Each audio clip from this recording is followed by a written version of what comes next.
There's a kind of daughter who grows up invisible in her own family. And I was that daughter. This story was written for all the invisible children, those who carried the weight of the family on their backs, who sacrificed their own dreams so that others could shine. Your pain is valid. Your sacrifice was seen, even when it wasn't acknowledged. And it is never too late to start living for yourself. I stood there, next to the casket, watching as everyone praised my younger sister, Emma. She was a real warrior, they whispered. She took care of Dad so lovingly until the very end. My mother held Emma's hand, stroking it with a tenderness I couldn't remember receiving in decades. It cut through me like a blade. I, Sarah, 32 years old, had sacrificed my veterinary career to care for the family 15 years ago. I worked double shifts as a nurse to pay Dad's medical bills. Yet there was Emma, who stopped by twice a week, being hailed as the devoted daughter. The worst part wasn't the praise she received. The worst part was the guilt I felt for wanting to be recognized. What kind of selfish daughter am I thought, wanting attention at my own father's funeral. When Dad was diagnosed with Alzheimer's, I was 25 and finishing my veterinary residency in Denver. I dreamed of opening a clinic for wild animals. I even had a boyfriend, David, who talked about marriage. But no one asked me what I wanted. My mother just said, "Sarah, you've always been the responsible one. Emma's still young. She's in college. You need to come home." So I did. I left my residency, broke up with David, and moved back to my childhood home in Oklahoma. While Emma finished her MBA and built a dazzling career in marketing, I changed adult diapers and managed medications. But the family had a different narrative. I was the daughter who never managed to leave home, while Emma was the independent one who made something of herself. Even when she sent just $200 a month, when she did, it was treated like a huge contribution. The unequal treatment didn't start with Dad's illness. Since we were kids, I was the easy child, the one who never caused trouble. Emma cried, screamed, threw tantrums, and got hugs and attention. I, at age 8, made my own lunch and helped with housework. "Sarah is so mature for her age," they said. But forced maturity in a child isn't a virtue, it's survival. I learned early on that love in our family was conditional. Love meant being useful, being convenient, being invisible when necessary. Emma could be dramatic, impulsive, even cruel at times. But I had to be the good daughter. When we fought, I was always the one who had to give in because you're older. When something broke, I should have been more careful. When her grades dropped, I had to help with homework. The worst part is, I believed it. I truly thought my worth as a person depended on how useful I was to others. While my peers were dating, building careers, living their lives, I was caught in a cycle of work and caregiving. I woke up at 5:30 a.m., worked 12-hour shifts at the hospital, came home, and took care of Dad until he went to bed. Weekends were for doctor's appointments, grocery runs, and cleaning. Emma came for major holidays, always with expensive gifts and plenty of selfies for social media. "Visiting Dad with lots of love," she'd caption them, smiling next to him. Hundreds of likes, comments praising her dedication. I, who was there every single day, watching him decline, holding his hand through panic attacks, cleaning up when he forgot how to use the bathroom. I was invisible. Not photogenic, not inspiring, just functional. I remember one day he looked at me without recognition and said, "Are you the new nurse? Where's my daughter?" I knew he meant Emma. My heart shattered, but I just smiled and said, "She'll be here to visit soon." In the last few months, when Dad was getting weaker, I practically moved into the hospital. I slept in the chair next to his bed, kept watch, talked to doctors, made difficult decisions. My mother was too stressed to handle the medical details. Emma showed up during the final week, when it became clear he wouldn't last much longer. She arrived with an amateur film crew, saying she wanted to document our last moments with Dad. She turned her grief into content for her social media. When he died, I was alone with him. I held his hand, whispered that I loved him, and felt his life slip away. It wasn't dramatic or cinematic. It was quiet, just like our relationship had always been. 15 minutes later, Emma walked in with coffee and croissants for everyone, as if it were a picnic. When she realized he was gone, she broke down in tears, and everyone rushed to comfort her. I just stayed there, still holding his cold hand, invisible once again. During the funeral preparations, I did everything.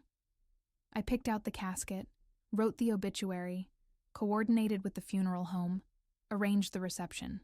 Emma was too upset to help, so she focused on picking photos for the memorial slideshow.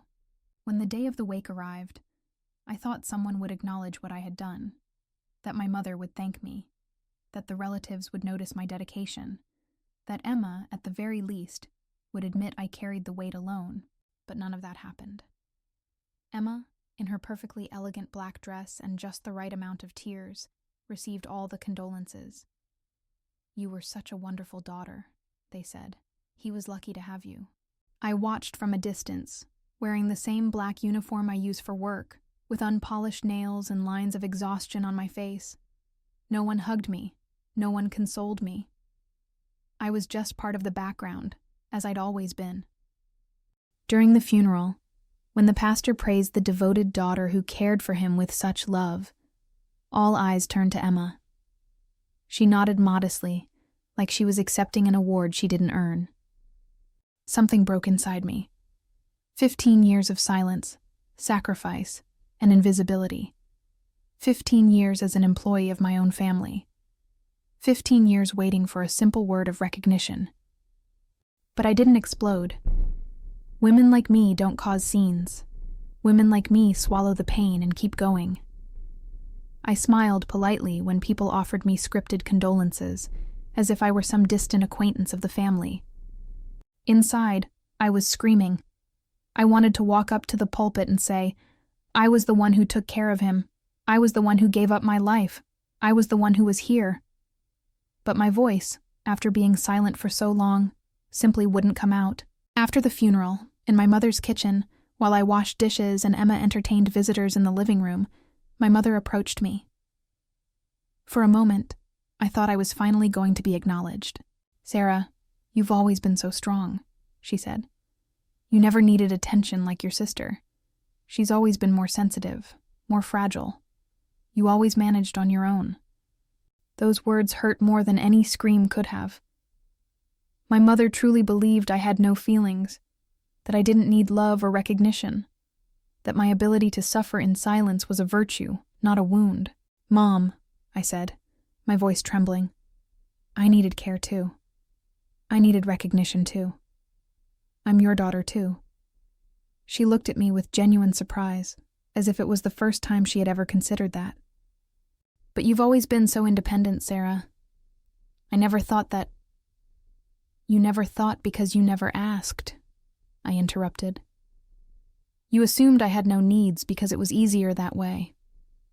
Later that night, when the house was nearly empty, my mother found me in the room that used to be mine, now turned into a storage space. She was holding a cup of tea, as if it were a peace offering. "I have something to tell you," she began, sitting on the bed. "You may not believe it, but I always knew you were the one who sacrificed the most. I always knew it was unfair." I felt my heart race. Finally, the recognition I had waited for so long. But it was easier to let you carry the weight. You never complained, never made a scene. Emma was always more dramatic, more difficult. You were always the solution, never the problem. Her words were like a confession of guilt delivered too late. She had sacrificed one daughter to keep peace with the other. She had chosen family harmony over justice. "Mom, you taught me that love meant serving, that my worth as a person depended on how useful I was. You made me invisible in my own family." She started to cry, not from sadness, but from guilt. "I'm sorry, Sarah. I truly am." After the funeral, once everyone had left, I sat alone on the porch of the house I grew up in. My mother came and sat beside me, and for a long moment, we said nothing. "You know," she finally said, "now that he's gone, maybe you'll finally get to be happy." Her words hit me like lightning. She had always known I was sacrificing myself. She had always known I'd given up my own happiness. And in her way, she was giving me permission to finally live. "Mom," I replied, "I don't need your permission to be happy. I never did. I just needed to give it to myself."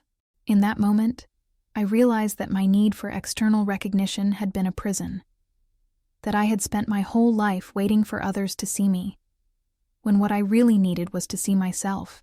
2 weeks later, I moved to Colorado. I finished my residency at 33, what some might call late, but to me, it was finally. Today, I have my own clinic and a husband who sees me, values me, and loves me for who I am, not for what I do. Emma still gets all the praise from the family. She's still the successful daughter. But now I understand. She can have the family narrative. I have my own life. And for the first time, that is enough. Grief isn't just for the person who died. It's also for the life we didn't live, the dreams we sacrificed, the recognition we never received. But there's a strange kind of freedom in accepting that we may never get what we deserve from the people we love most. My healing didn't come from my family's forgiveness. It came from forgiving myself, for waiting so long to truly live.